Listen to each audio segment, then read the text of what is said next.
Hello and welcome to another Lumberjack guide for free-to-play OSRS. In this guide we're going to go through everything to do with magic, so you can consider this guide the proverbial Alohomora for your magic potential.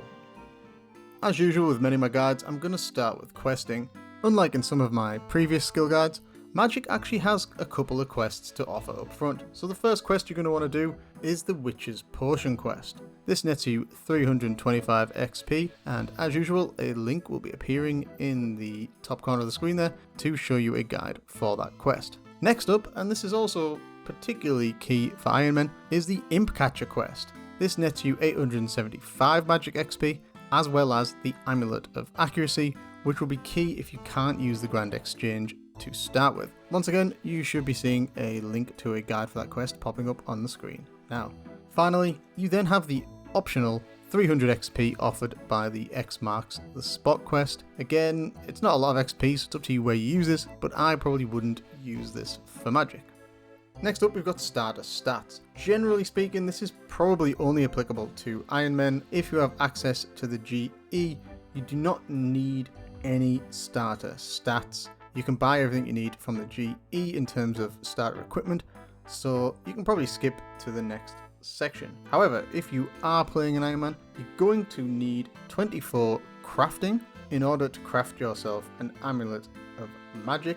You'll need a magic level of 7 in order to enchant your amulet once you've crafted it, that is, but from the previous section we should have already attained a magic level of 10, so this shouldn't be an issue. Let's move on to starter kit. You can see the best in slot items on display on the screen there. Starting top to bottom, we have a wizard's hat, black or blue, an amulet of magic or an amulet of accuracy to start with if you are an Iron Man, a cape, a wizard's robe top, black or blue again, a staff of earth. I'm going to assume that you can probably buy all the staffs. You definitely need to be using staffs, because if you don't use a staff then you can't auto cast spells. You have to keep manually clicking, which is just a big no-no for long-term magic training.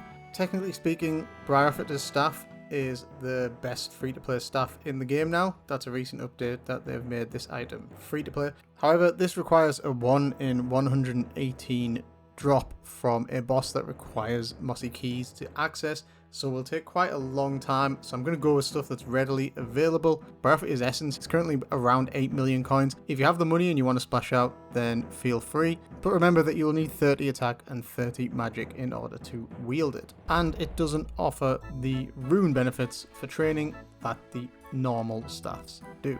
You can also see I'm wielding the Anti-Dragon Shield. You can only wield this if you've started the Dragon Slayer 1 quest, which means we'll need 32 quest points on this account. If you can't do that, then use the Training Shield that you can get from the Combat Tutor in Lumbridge. For the like slot, we need a Zami Monk Bottom, and then we need leather vams and leather boots. Again, if you're an Iron Man, in order to get the leather vams, you're going to have to craft these yourself, which requires a crafting level of 11, which is cool because that's well within inside the crafting range you're going to need to make your Amulet of Magic anyway. So we'll build up that crafting level at some point and you can upgrade to leather vams. Everyone else can pretty much buy all of these items from the GE. If you're an Iron Man and you want to get the best in slot leg items here, I'm talking about the Zamorak Monk Bottoms, you're going to have to head to the Asgarnia Chaos Temple. You can see that on the map there, this is where it's located, and you're going to have to be able to kill level 17 or 22 Monks of Zamorak. These obviously are not particularly difficult if you have a high combat level, however, if you are fresh off Tutorial Island or very low level,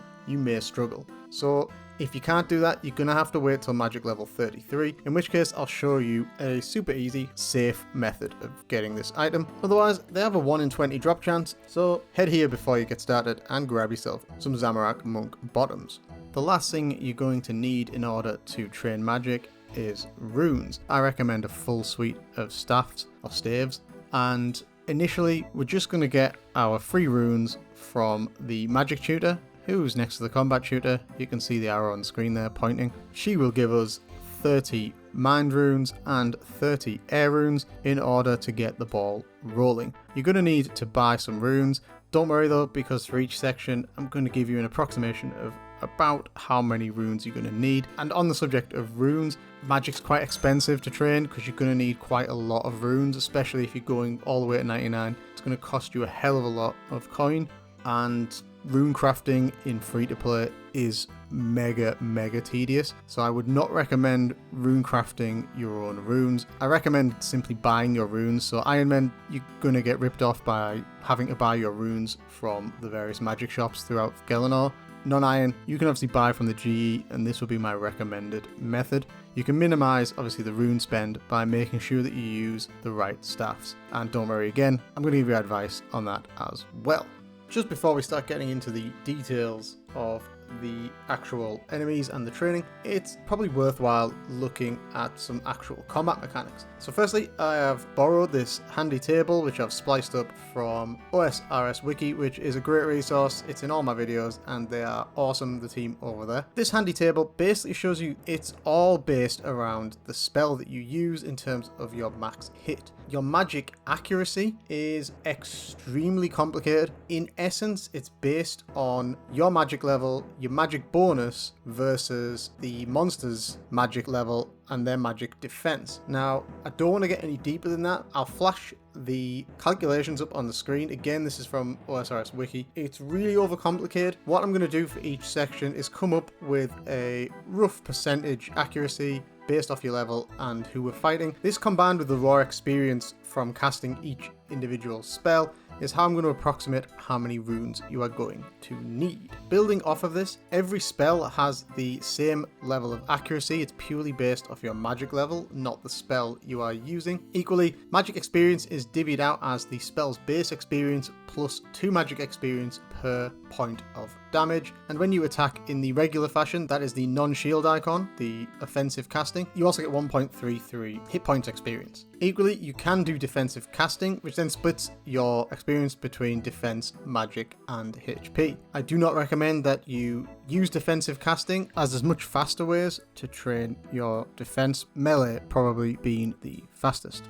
So, stage 1, and I feel like I start all my combat-based guides with this same stage. It's the Lumbridge Cows. I know this is a common one, but this is again to slot in with the Iron Men to give them enough cow hides in order to get the crafting levels to craft the leather vambraces and Amulet of Magic that they're going to need. The same alternatives exist as previous. You can do chickens in Lumbridge or seagulls in Port Sarim. As we will be level 10 when we start this, I recommend you use Earth Strike, so you'll need an Earth Staff and approximately 64 Air Runes and 64 Mind Runes. Once we hit level 13, switch to a Fire Staff and cast Fire Strike all the way up to level 17, which will require approximately 168 Air Runes and 84 Mind Runes. All in all, from levels 10 to 17, you should only have to kill approximately 37 cows. Also, if you're an Iron Man and you haven't got your crafting level to 24, now is the time to do it. Keep killing cows, collecting the cow hides, and make sure you craft your leather vams at level 11 and your Amulet of Magic at level 24. As the best in slot items are basically available at the start of the game and equipable from level 1, with the exception of the Anti-Dragon Shield, which is only advantageous for its extra magic defense properties. There aren't any equipment upgrades for the end of this section, or in fact for any of the following sections. So let's get on to stage 2.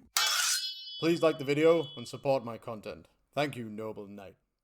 I'll apologise straight away for suggesting the same place that I did in my range video. Yes, I'm talking about heading west of Varrock to the Barbarian Village, specifically to the Longhouse you can see on the screen again here. Obviously you'll see that my character is safe spotting using magic instead of range. The reason for this is that actually the barbarians are more susceptible to magic damage than Alcarid warriors, who are the other option to train on at stage 2. Again, this location is ideal because there's plenty of barbarians spawn. It's really easy to safe spot. It's probably harder to get hit than it is to safe spot them, and there's free food. I recommend you stay here all the way up to level 35, which should take you from Windbolt all the way up to Firebolt. You'll see the rune breakdown appearing on the screen now, along with which staff to use and when. Now, something I didn't mention that I just want to brush over quickly is splashing. This is a very cost-effective technique, but it's also a very click-intensive technique, and I'm really not a big fan of a lot of clicking in my guides. I want to kind of try and get you the most XP for the least amount of clicks,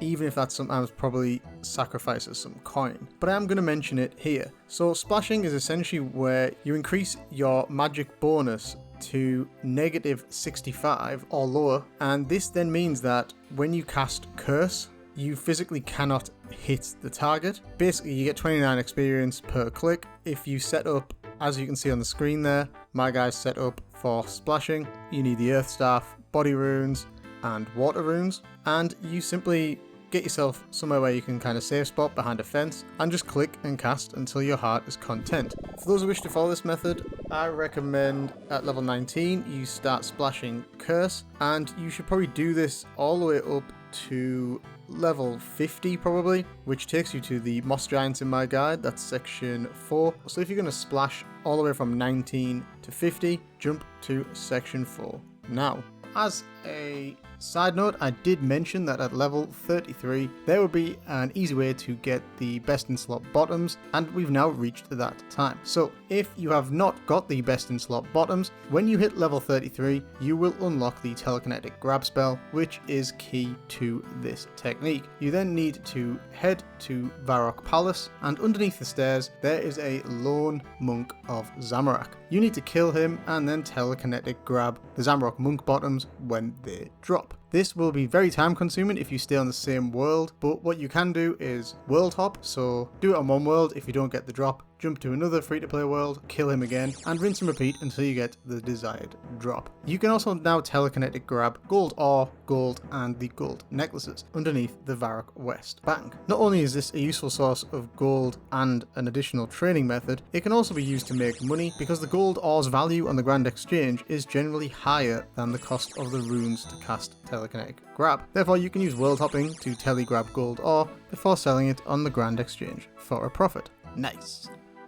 Okay, so now we've hit level 35, we're on to stage number 3. For this stage, we're going to be training on the Hill Giants in the Edgeville dungeon. This should take us from level 35, where we've been utilising Firebolt, up to Wind Blast at 41, all the way up to Water Blast at 47. In terms of the rune breakdown, should be on the screen now. Hill Giants are good because they're very easy to safe spot, they're very numerous, they drop the Giant Key, which allows you to fight one of the 2 free-to-play bosses, Obor, and they have some decent rune drops and big bones, so if you're training prayer, you can get some reasonable prayer experience, and obviously for our magic inventory, we can get some decent runes off these guys.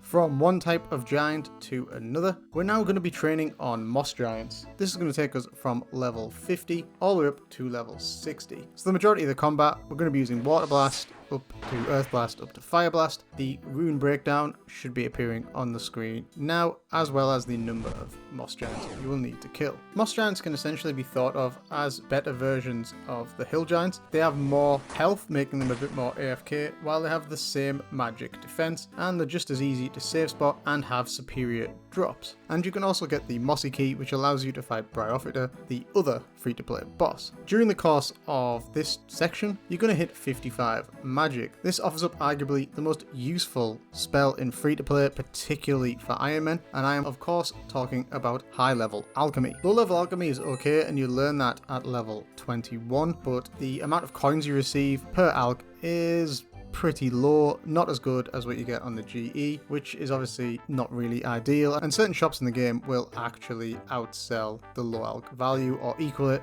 meaning that you've kind of wasted your nature runes, particularly if you're an Iron Man. However, high level alchemy is much better, and for certain items it gives a greater or equal to coin value than the Grand Exchange, so it's a very easy and convenient way for Iron Man to get a good amount of money, and equally it also provides additional magic experience. I didn't really mention it previously because the chance of you getting useful rune level drops at this point is quite low, but if you have been stockpiling any rune, now would be a good chance to cash in on some additional XP and coins and use your high level alchemy on those drops.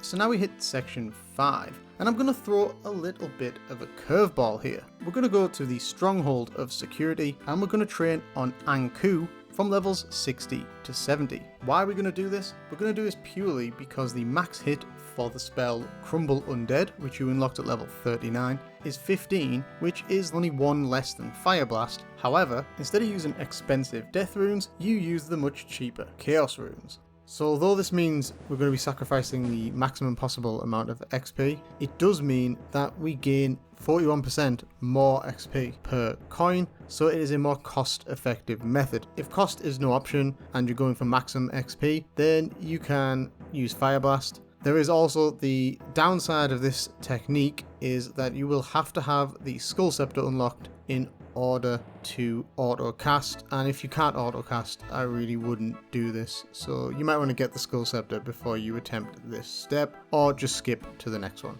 The Ankou have some decent drops and are very easy to save spot. Obviously, just make sure you take some food for the transition down there. I'll show you a safer route on the screen and how to save spot them. You can see there in the background. You should be able to see a breakdown of the runes required and the number of Ankou approximately you will have to kill to achieve level 60 to 70. Now, while I was composing this guide, I really had a change of heart. So I actually recommend that you've now got two options. You can either stay at the Ankou all the way up to level 99. This is because I think the cost to experience ratio is probably the best you're gonna get. They have a very good hit percentage from my calculation, and it is significantly better than what you get from the enemies recommended in the next step. So it's really up to you. If cost is your main driver, then staying here using Crumble Undead with the Ankou is probably the best option. Equally, if speed is your primary concern, using Fire Blast with the Ankou will probably again be the fastest option. However, if you're looking for something with a bit more challenge and better drops, then the enemies in the next section definitely tick that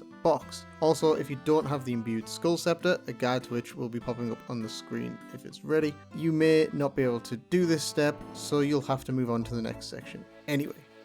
Moving straight into the sixth and final section of your training. This should take us from 70 to 99, and you guessed it, just like my range guide, which I didn't mention a link for, but now there's one on the screen, is going to be the Ogresses. I constantly go back to the Ogresses. As someone who plays a lot of Iron Man, they are just a great way to get some good drops and can be very profitable. They drop a lot of gems, some reasonable runes, and some good rune drops, which all mean decent money. They also have a lot of health, which makes them relatively AFK and are very easy to safe spot. They do obviously have quite high defense stats, but are slightly more susceptible to magic than they are range, and assuming we intend to cast Fire Blast continuously from levels 70 to 99, we will need approximately 1,240,032 air runes, combined with a fire staff, of course,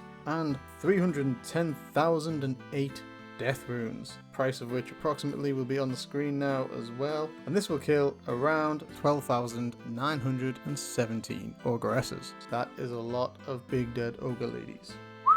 99 magic in free-to-play is no small feat. In fact, 99 in free-to-play is a very substantial challenge, and anyone who achieves 99 free-to-play stats is an incredibly dedicated and hardworking player, and you have my utmost respect. So I like to bring a bonus at the end of my videos, something a little bit extra, and what I would say is try to complete the Dragon Slayer quest, or at least start it. This will allow you to wield the best in slot shield or offhand item for free-to-play mages. If you're playing a pure mage, your options are very limited into what you can do. If you're playing a general account, you can use your giant keys, which you've no doubtly come across from training on the Hill Giants, to fight Obor. This guy drops the Hill Giant Club, which is the highest strength melee weapon in free-to-play. Equally, you can use your Mossy keys to fight Bryophyta, and possibly get Bryophyta's essence and unlock the best magic staff in the game. If you are lucky enough to get Bryophyta's essence, you can go to Zaf with 50,000 coins, that's the staff guy in Varrock, and he will convert Bryophyta's essence into the staff for you. Next up, for anyone who hasn't unlocked the imbued Skull Scepter, this is probably something you want to do, especially just unlocks the option to train at the Ankou, which, as you've seen in the guide earlier, are a very useful enemy to train on. As well as allowing you to cast Crumble Undead automatically, it also gives you a teleport to the Barbarian Village. So maybe as a fifth and final tip, you want to kind of farm enough of the ogresses, or however you make money, to buy yourself your first bond and level up into members. Obviously, anyone who has watched my range guide, these are very similar, if not the same, but unfortunately that is the nature of free to play. It's quite limited. I'm sure Jagex does on purpose to try and encourage people to get into members. Anyhow, that just about sums up this video. So I hope this has been of some use to you. Thank you for watching. Please leave a comment and let me know if you have any tips of your own. I am eager to hear them. And this is the Lumbridge Knight saying peace out. So peace out, guys.